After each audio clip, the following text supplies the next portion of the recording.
புரிஞ்சிருச்சு. அது ஃப்ரீஸா தான். அவரையே போய் நான் பாத்துட்டு வரேன். அவர் தான் நம்ம டீமுடைய 10வது ஃபைட்டர். அவன் நமக்கு என்ன பண்ணாங்கிறது அதுக்குள்ள நீ மறந்துட்டியா? நம்ம டீமுக்கு அவன் தேவையா? ஆமா, கண்டிப்பா நமக்கு அவன் தேவைதான். ஓகே ஃப்ரீஸா, நான் ப்ராமிஸ் பண்றேன், நம்ம ஜெயிச்ச உன்னை திரும்ப கொண்டு வரேன். ஆனா அதுக்கு கண்டிப்பா கொஞ்சம் டைம் எடுக்கும், அதை மட்டும் புரிஞ்சுக்க.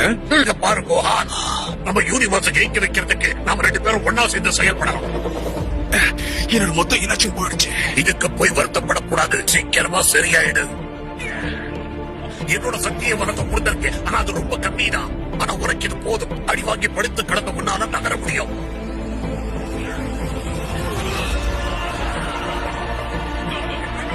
என்ன மூடிவிடு கோகு. உங்களுக்கு ஃப்ரீஸா இவ்வளவு பண்றா? ஃப்ரீஸாவா இதை பண்றது?